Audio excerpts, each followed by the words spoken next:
right, so for you guys that have these Evo motors and sometimes like mine, see, I've gotten like 70,000 miles on mine, and your oil light comes on, flickers, when you're idling, and or if you're riding down the road and your oil light comes on. It's not always the oil pump or your sending unit.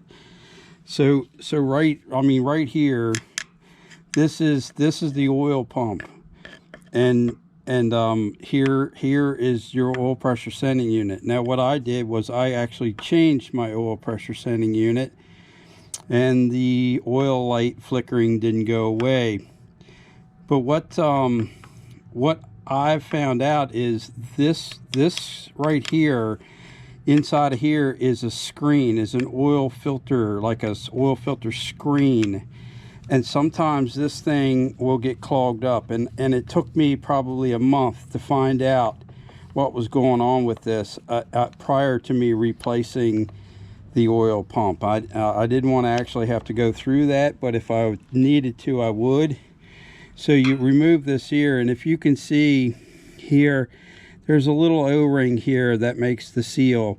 And when you put this back in, you don't have to super crank it, but you got to tighten it up enough to where this O-ring makes contact here so it doesn't leak, because there is oil pressure in here. And then down here underneath, because there's a spring, and you just take a pair of needle nose pliers and you pull it out. And if you can see that, you see that in there right there, that's the screen. And down inside of there, look how that thing is clogged up. So that will keep the oil pressure from getting up into the top of the engine, up around your rocker boxes. You'll have plenty of oil pressure in the bottom, but you won't have any going up to the top of your motor when this screen is cleaned out. And I mean, you can clearly see that thing is clogged, and it's been clogged for so long that it's actually crushed the screen. The oil pressure inside of there has crushed the screen, because oil couldn't go through. And then when your engine is cold, your oil light doesn't come on. But your oil light, when your engine gets warm and the oil starts to get thinned out, look how clogged that thing is. It tries to go through there and it won't, and there's so much pressure in there that it is actually, if I take the spring off without messing up the screen, it has actually crushed the screen. Yeah, look at how that thing has actually bent this up. So really all you need to do is just kind of straighten it back out again, clean it out, get some brake clean and stuff, and spray it out and clean it out, and then put it back together. You just put the screen inside of the spring, this goes down, and then you put the top back on, and you should be good to go. So that's what I'm going to do now. I'm going to try to clean this out and with some brake cleaner, and see if we can fix this problem.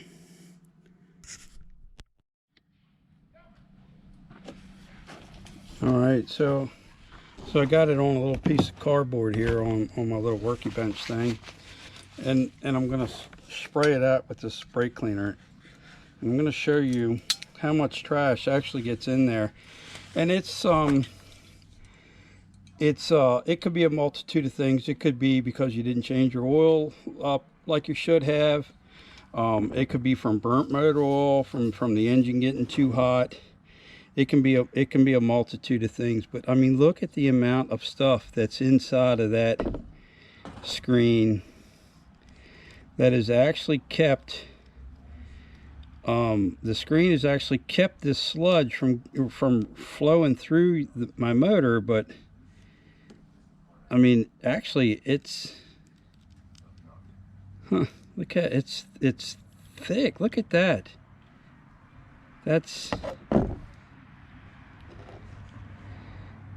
It feels like paper. There's actually a chunk of metal in there, which that's not good. It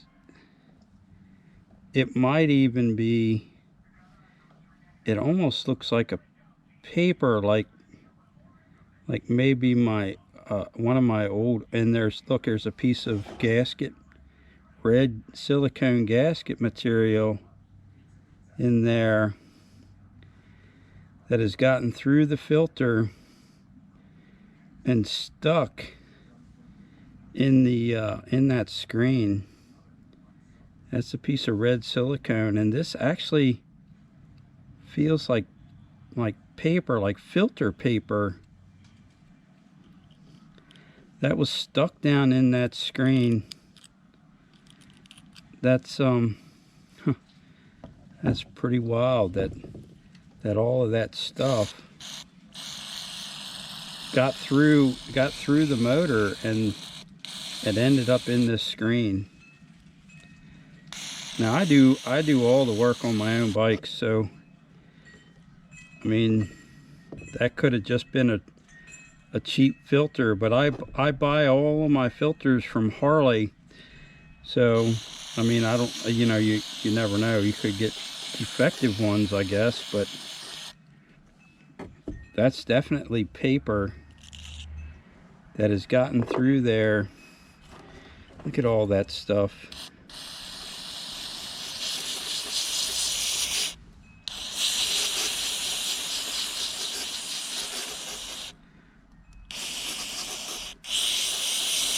And this, I mean, like I said, I've been working on my bikes for years, and I never knew that this was something that you should do routinely. I mean, I don't think you need to do it every oil change, but that to me is amazing, how much stuff that screen has caught over the years. And I've had this motorcycle, I bought it used, but I've had this thing, oh, I want to say since 2002, and I've never done it. I've never taken this screen out to clean it. That to me is pretty amazing. I mean, there's still stuff coming out of there. You can see that right there. That's like more paper or something.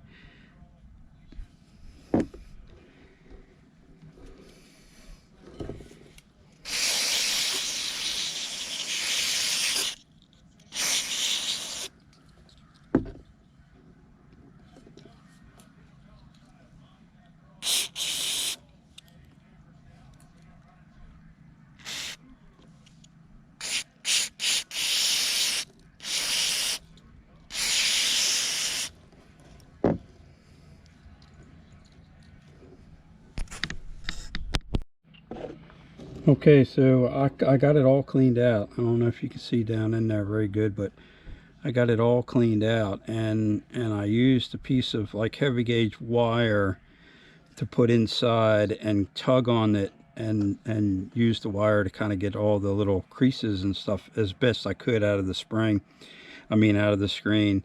And all you do is you just put it back inside of the spring, just like that. That's it. And then you put it back down inside of the engine and put the cap on it.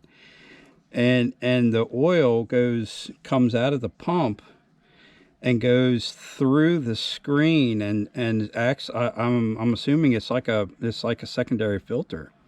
So, but you can obviously see from all of this stuff here, this was all inside of that screen. I mean, that's exactly the reason why I wasn't getting any oil pressure when that engine was warm, because that oil could not be pushed through that screen with it clogged up like that. So that just goes to show you, I mean, you know, you live and learn. I've had this motorcycle a long time, and I've put a lot of miles on it, and I never knew about this until I actually looked in the manual and checked out oil pump replacement, and it showed this. You can, as you replace this when you replace the oil pump, and I'm assuming that I could probably buy this replacement screen. I'm sure it's aftermarket, or J&P has it, but yeah, I'm hoping that this will work and I don't have to go tearing the oil pump apart. or replacing the oil pump. But let's go put this back in the motor. I'll show you actually how it goes back in, and hopefully hopefully I'm all good. Okay, so I got I sprayed some brake clean on this piece of paper towel, and you can see some of the old buildup from over the years in there, and I'm just going to go around in there gently and try to clean that out of there, because we definitely don't want any of that going down in the motor when I screw the cap back in. I mean, not that that filter won't catch it, but you know, you don't want it circulating through it if you don't have to. I mean, it's best to try to do the best you can at cleaning things up before you just go willy-nilly screwing it back in. But you can see there's quite a bit of dirt and debris in there.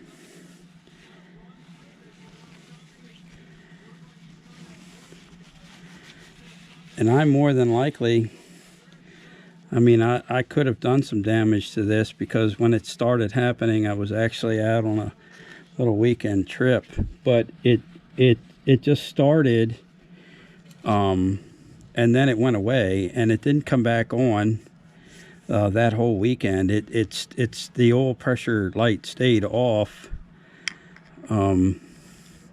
but then I've ridden it since then, because I thought it might have been just the sending unit, and it's come on, and but it only, luckily for me, I guess it crushed that screen, and oil did get by. But all you do is you just put it like this with the screen inside of the spring, and there's an entrance where the oil would go through right here, and you just put that in there upside down. You just stick it in there like that.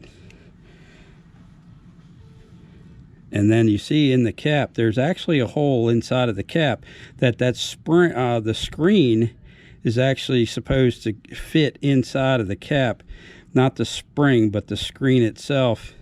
Let me wipe this off too here.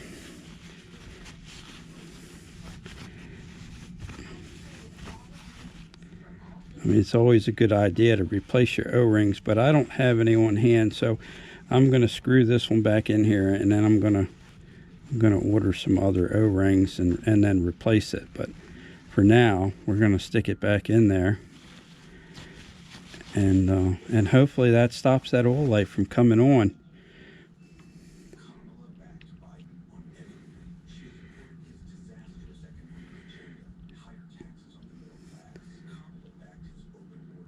Just trying to make sure that that screen is centered inside of the spring, or as best centered as you can get it. And then the lip on the screw part will push the spring down, and it keeps that spring, I mean the screen, from coming up from the bottom and allowing the oil pressure to bypass the screen. There's a little bit of spring tension on there, so you just got to kind of push a little bit, but it's simple and easy. I mean, I wish I'd have known this prior. Hopefully I didn't do any damage to it. But this, I mean, if you work on your own bikes, and if you change your own oil, I mean, this takes minutes to pull apart and clean and then put back in there, and it will, I mean, it could definitely save you a lot of headache, because I've been worried about this for probably 2 months now, that you know, because my oil light was flickering. So we'll see. I'll wipe that all off, and then I'll get back to you. I'll add to this video of me riding it and making sure that the oil light doesn't come back on. So here it is. Here it is after 20 minutes of sitting here idling, and then I took it out for a ride, and as you can see, that oil pressure light goes out. As soon as it starts, it goes out. Where before when it was warm, and you can see it's working, so, but before when it was warm, that light stayed on when it was idling, and there it is. It's not